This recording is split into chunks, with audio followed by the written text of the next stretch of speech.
Você já imaginou você estar em um voo a milhas e milhas de distância da terra firme e de repente começar uma turbulência e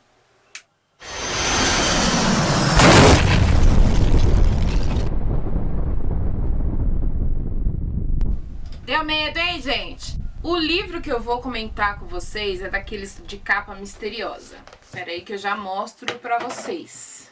O livro que eu vou mostrar pra vocês hoje é esse aqui. De novo com essa graça, né, Carol? Calma, eu vou mostrar pra vocês que livro é. O livro é nada mais, nada menos que Blackout, de John Nance. Gostaram? Vamos lá. John Nance, esse livro é da editora Seleções da Reader's Digest. Eu acho que eu falei certo. Gente, eu preciso muito de aula de inglês. Quem se habilita aí a ensinar a gatinha aqui a falar inglês? Vamos aqui primeiro às considerações iniciais.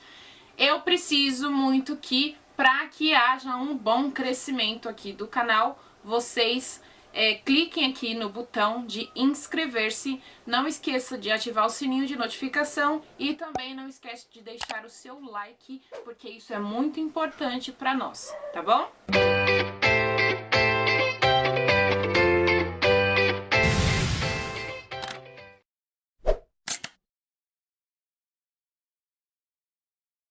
Como eu havia falado no início do vídeo, a gente vai falar sobre o livro Blackout, de John Nance. Esse autor, ele é conhecido por seus suspenses de avião, né? Quando se trata aí de tragédia aérea, a gente pode contar sempre com a rica análise dele, né? O John, ele é comentarista de um canal televisivo e também é comandante de avião, advogado especialista em questões aeroespaciais e tenente-coronel da reserva da Força Aérea dos Estados Unidos, além, é claro, de autor de grandes best-sellers, né? Por aí já dá pra ver que o cara tem uma grande bagagem, né, para poder escrever suspenses sobre avião com o máximo de detalhes, como esse aqui que eu vou relatar com vocês, né? Então vamos à história em si. Ele é mais um daqueles livros, né, que tiram fôlego e você não vê a hora de passar para a próxima página para saber o que vem mais na frente, né? A história já começa muito tensa porque relata aí um acidente aéreo do voo 122 da Sea Air, né, que caiu sem explicação nenhuma no Golfo do México, depois de um intenso raio de luz que entrou na cabine do avião e deixou todos os passageiros e tripulantes sem vida, né? Não teve sobrevivente nesse voo. Aí entra a Kate Bronski. Quem é a Kate Bronski, Carol? Pois é, agente do FBI, né? Já revelei. A Kate Bronski, ela é agente do FBI e 2 meses depois da queda misteriosa do Sea Air 122, é isso? É isso mesmo. Do Sea Air 122, ela foi para Hong Kong para uma palestra antiterrorista, né? E quando ela estava pronta para retornar aos Estados Unidos, ela foi abordada por Robert. Ele é um repórter investigativo e afirma, né, que tem algumas provas de um assassinato que envolve atos terroristas contra os voos comerciais, né? E depois de muito implorar, ela acaba ficando aí curiosa para saber quais são essas provas que ele afirma ter, né? E o que ele tem a dizer, e por coincidência os dois iam retornar para os Estados Unidos no mesmo voo, né? Tava marcado no mesmo avião. Eles chegaram a embarcar, né, no 747, num voo 747, mas a Kate, ela precisou ser retirada do avião porque eles estavam ainda solicitando a presença dela num caso ainda em Hong Kong, né, por recomendação do chefe dela. E aí o Robert, então, ele continuou no voo e eles marcam aí um novo encontro já nos Estados Unidos quando ela pudesse retornar, né? Só que depois de 2 horas de voo, onde o Robert estava nesse 747, aconteceu uma coisa muito estranha, né? Que foi exatamente o que aconteceu no voo 122 da Sierra. Um grande raio, ele atinge a cabine do avião, o piloto morre na hora e o copiloto, ele fica cego.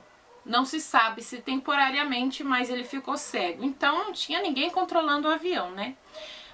O avião, ele estava no modo piloto automático. Essa era a sorte, né? Na verdade, eles deixam o piloto automático e vão fazendo ali uns ajustes, né? E aí Robert percebeu, né, que tinha alguma coisa estranha no ar, então ele teve a iniciativa de ir até a cabine e ver o que estava acontecendo, né? E se precisava de ajuda. E aí entra também um médico na cabine, que a aeromoça procurou e atestou a morte do piloto e também olhou lá os olhos do copiloto, enfaixou para não forçar mais, né? Não sei o que aconteceu. No livro não relata se tinha ferida nos olhos do copiloto, mas ele ficou cego com esse facho de luz intenso que entrou aí na cabine. Ele estranhou também ali ausências de perfurações, não tinha perfurações no avião, né? Porque poderia ser um míssil, um tiro, qualquer coisa explicável, né? Mas não tinha nada disso na cabine e nem ferimento, então aqui fala, não tinha ferimento, né? Agora é que eu faço um resuminho aqui para lembrar de tudo, tá, gente? Então não tinha ferimentos, né? Então, como eu falei, eu não sabia se tinha ferimentos no copiloto, então não tinha. Então ele ficou cego por causa do clarão que veio, né, nos olhos. E o copiloto também, o piloto, na verdade, não tinha também ferimentos. Então o médico achou muito estranho. Por que será que ele morreu? Será que esse facho de luz causou um susto tão grande que ele morreu de susto, né? Morreu por infarto fulminante, algo do tipo. E aí logo depois um garoto de 14 anos se apresentou. Ele disse que era filho de um professor de simulador de voo, no qual ele muitas vezes treinava escondido, né? Quando o pai estava descansando, ele ia lá brincar um pouquinho no simulador de voo, e que ele afirmou, né, que ele teria capacidade de guiar o avião junto com os conhecimentos do copiloto, né, que estava impossibilitado de levar o avião adiante. Essa turma toda reunida aí na cabine tenta, com a instrução, como eu falei, do copiloto cego, tentar pousar em algum lugar seguro, né? Só que eles acabam batendo em uma torre de controle e a situação piora ainda mais, e eles precisam continuar a funcionar sem o rádio e sem o radar que foi detonado aí nessa batida. Então eles tentam ir para a Tailândia, né? Com todas essas dificuldades, acontece uma coisinha pior. O avião começa a pegar fogo, né? E uma das turbinas também explode aí, eles perdem uma das turbinas e eles acabam caindo numa área de mata fechada. O avião se despedaçou todo. Quem estava na cabine, apenas uma pessoa que estava lá, um dos ajudantes, que não é muito mencionado no livro, que estava lá e se negou a sentar em algum lugar, porque na verdade todas as cadeiras que tinham na cabine já estavam ocupadas e ele não quis voltar para o fundo do avião. Então ele ficou lá em pé. Quando o avião caiu, ele acabou morrendo, mas o resto dos amigos ali da tripulação que estava na cabine sobreviveu. Só que 200 passageiros atrás acabaram todos morrendo na hora, não sobrou ninguém, né? Restou só 5 sobreviventes, que era o copiloto cego, o jornalista investigativo, né? E o menino de 14 anos e mais outras 2 pessoas, né? Aí eles começaram ali a andar na mata, resolveram andar na mata para poder achar algum lugar onde pudesse ter acesso à população para poder pedir ajuda, né? Eles achavam que podia encontrar alguma estrada movimentada, e foi nessa hora, um pouquinho distante já dos destroços lá do avião, que eles escutaram um barulho de helicóptero. Então, o Robert, que era o jornalista investigativo, falou pra eles, ó, vocês ficam aí, eu vou lá ver o que tá acontecendo, né? Eu vou ver quem são, né, as pessoas que chegaram de helicóptero, se elas podem ajudar a gente. E aí, quando ele estava chegando perto lá do local da queda do avião, ele acabou reconhecendo uma das pessoas que desceram, né, do helicóptero. Eu não mencionei, mas antes de ele sair de Hong Kong, ele foi atacado dentro do hotel onde ele estava hospedado. O quarto dele foi revirado por bandidos atrás das tais provas que ele falou que tinha, né? E ele foi abordado dentro do hotel, no saguão do hotel, mas conseguiu escapar desses caras aí. E aí lá no meio da mata chegou o cara de helicóptero atrás dele. Então foi aí que ele se tocou que 200 pessoas morreram nessa queda do avião porque essas pessoas estavam atrás dele, né? Então ele alertou os amigos, né? E eles se esconderam no meio da mata, os caras acabaram não achando. Eles ficaram só ali na área da mata e pensou que todo mundo tinha morrido, né? O rapaz de 14 anos que ajudou, né? Ajudou um pouco, né? A guiar o avião. Ele tinha, por sorte, ele tinha um rádio via satélite que eles conseguiram ali usar. Ele não era rastreável, né? Então eles desconfiavam que tinha dedo de gente grande aí, e se o telefone fosse rastreável não poderia ser usado, porque senão eles iam ser encontrados por pessoas erradas. Mas esse telefone via satélite, ele não era rastreável, então foi usado para pedir ajuda, né? E o Robert ligou para Kate Bronsky, que é a agente do FBI, e pediu para ela ajuda. Ela ainda estava em Hong Kong, né? Então ela iniciou as buscas e encontrou eles no meio da mata e resgatou a turma toda, essas 5 pessoas, os 5 sobreviventes. E foi aí, né, que levantou a suspeita de que a queda do avião, do primeiro avião, poderia ter sido um atentado, e a queda também desse avião, logicamente, foi confirmada que foi um atentado também. E tinha muitas semelhanças, né?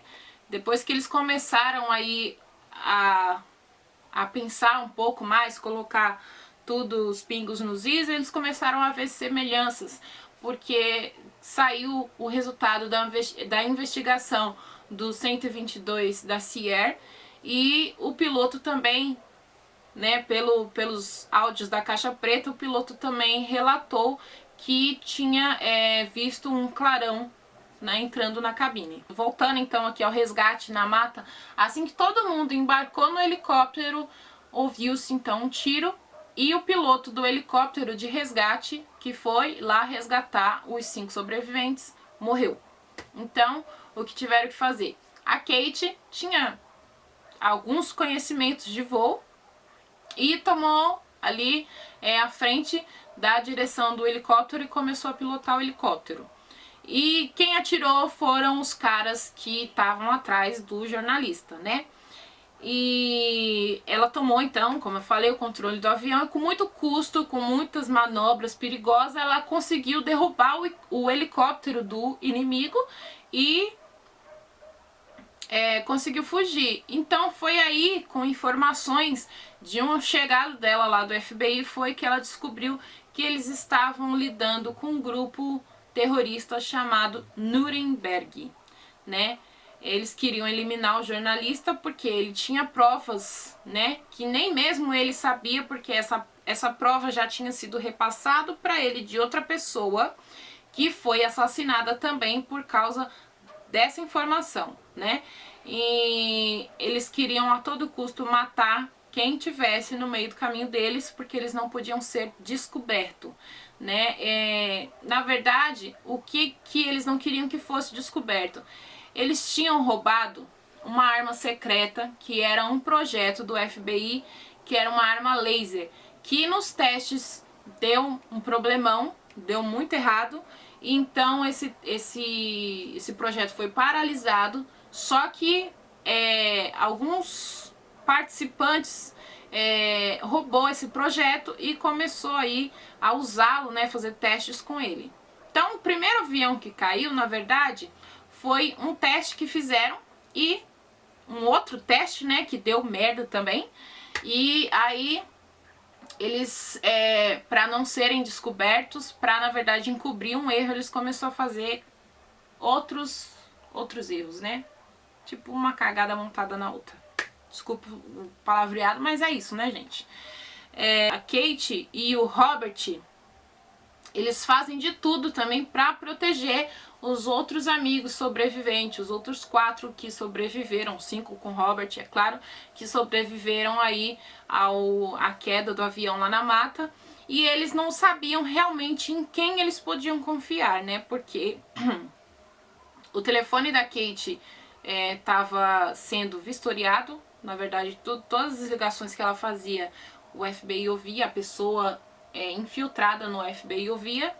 E eles não podiam confiar em ninguém porque tinha gente do FBI aí enfiado nessa trama, né? Então, para não envolver mais ninguém aí, para não ter mais mortes, eles começaram a evitar os voos comerciais, né? Para não causar mais vítimas. Então, a Kate, ela se juntou com um tio de consideração dela, que ele era nada mais, nada menos que secretário do Estado e ex-diretor da CIA. Então, para não ocasionar mais vítimas, quando eles tinham que se locomover ou chegar no destino deles, que eles tinham que chegar nos Estados Unidos, eles começaram a evitar os voos comerciais. Então, a Kate, ela pediu ajuda para um tio dela de consideração, que era nada mais, nada menos do que secretário do Estado e ex-diretor da CIA. Ele se juntou aí a essa turma e eles acabaram pegando, né, na verdade, eles acabaram pegando emprestado um Albatross para poder chegar até Seattle, nos Estados Unidos. O Albatross, ele é um avião de caça, que ele foi um avião muito usado na Primeira Guerra Mundial. Só que ele é perseguido novamente, de novo, eles se esborracham no chão. Essa é a verdade. Só que parece gato tem 7 vidas, então sobreviveram mais uma vez, né? Então, depois da queda, os homens que perseguiam encurralaram eles, né? Mas o jornalista, o Robert, ele aproveita de uma distração desse grupo e tinha lá, né, ao redor deles os destroços do avião e o tanque começou a vazar o combustível. Então ele atirou, né, eles circularam, ficaram fora do alcance, né, dos destroços do avião, a turma do Robert e da Kate se distanciaram dos destroços e deixaram os caras idiotas lá perto do destroço vazando combustível. Então foi nessa hora que o Robert, com uma arma que ele tinha escondida, acabou atirando e explodiu todo mundo, né? E aí ele acabou acabando com a turma, principalmente os chefes que dirigiam aí essa gangue aí de Nuremberg, né? Aí, por fim, já em volta a Seattle, o jornalista, ele pode revelar em uma matéria, né? Ele pôde, né, revelar em uma matéria jornalística o projeto, né, de defesa secreta dos Estados Unidos, que foi roubado e se transformou em uma operação terrorista em larga escala. E que também a organização, os membros na verdade, a organização era formada por membros da Força de Segurança Nacional e ocasionou a morte de centenas de passageiros de 2 voos comerciais. E a história acaba aí. Na verdade, o mocinho e a mocinha se deram bem e destruiu aí os terroristas. É um livro muito interessante, eu gostei muito. Já é o segundo livro, né, que eu leio sobre desastre aéreo. Não sei se vocês viram, se não viu ainda, dá uma olhadinha, eu vou deixar o link aqui na descrição de um vídeo também que eu fiz falando sobre o voo de armadilha aérea, que é também um livro muito interessante. Se vocês gostaram, me deixem saber aqui nos comentários e eu vou deixar para vocês na descrição o link da onde vocês podem encontrar esse livro aqui. Na verdade, esse livro, ele é uma coletânea das seleções, tem vários livros aqui, tem o Blackout e tem aqui também Um Ano Inesquecível, que pra quem não sabe, ele é o livro que originou o filme Um Amor pra Recordar. E tem aqui também Cabeça de Trovão e Um Homem Sem Medida. Esses dois últimos eu ainda não li, eu vou começar a ler agora. E depois eu faço uma resenha pra vocês, tá? Esse aqui, como o outro também que eu falei, que é o Armadilha Aérea, eu comprei num sebo, paguei R$5, amei. Quem não gosta de livro barato, né? Eu amo. Paguei R$5, mas eu acho que nessa versão assim não existe mais. Mas eu vou deixar aqui no link da descrição, onde você pode encontrar ele com os menores preços, tá bom? Obrigada por ter assistido o vídeo até o final. Um super beijo.